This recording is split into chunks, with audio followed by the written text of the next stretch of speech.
In March 1947, Earl Louis Mountbatten and his wife Edwina arrive in New Delhi.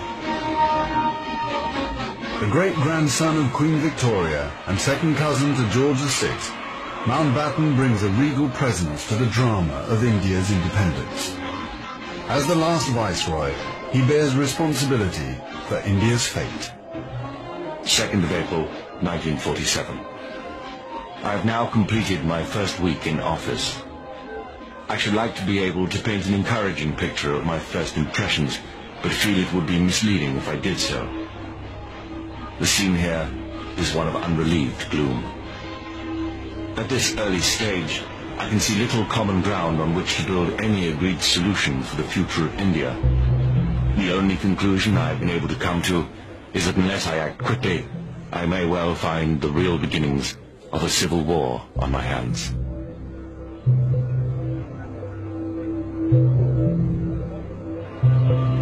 By May, attempts to create a unified India have failed. Gandhi retreats from political life.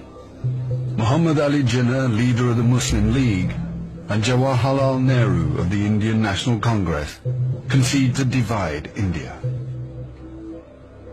Fearing a total loss of control, Mountbatten brings forward the transfer of power to August. Two nations will be created by partition, a secular India and a new homeland for India's Muslims, Pakistan. Nehru addresses the people of India. Long years ago, we made a tryst with destiny, and now the time comes when we shall redeem our pledge. At the stroke of the midnight hour, when the world sleeps, India will awake to life and freedom.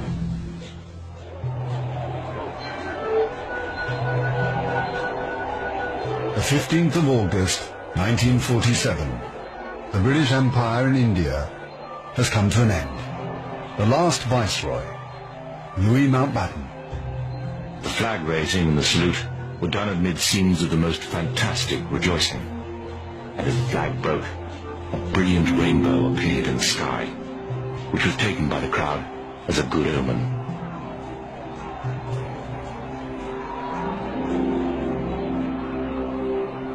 Qasim Muhammad.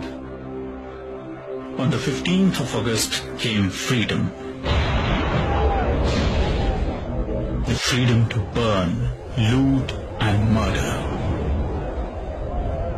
While Delhi and Karachi were celebrating, central Punjab was burning.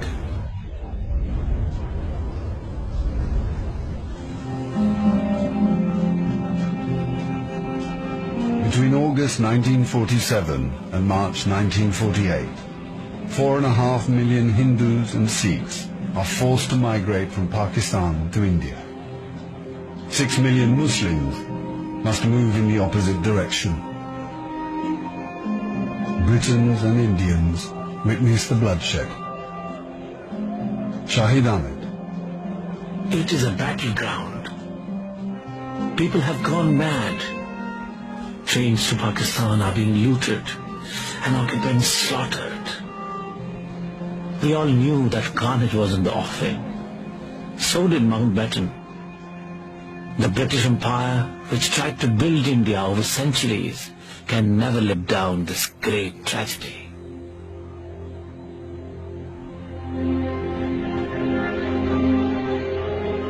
Lieutenant Colonel Hubert Boyd Hudson.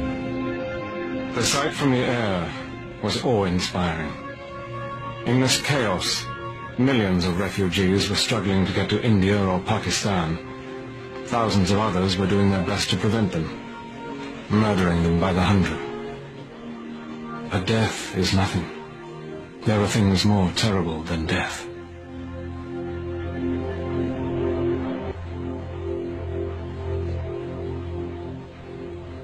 $10 million people are displaced in the partition of India. 1 million are dead.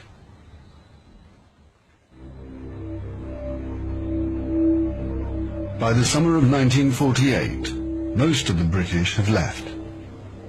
Hubert Boyd Hudson has been in India for 15 years.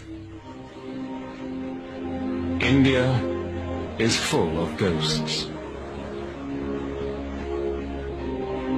Houses I have lived in, now inhabited by Indians, remind me of the days which will never come again. When the Viceroy drove past with a cavalry escort in red coats, I have seen the greatness of the British in India, but now it is all ended, and we are the last to leave, the few who are trying to tidy up the mess which the sudden splitting of that old empire has caused. Britain has lost its greatest imperial possession. Mahatma Gandhi once said that if India became free, the rest of the empire would follow.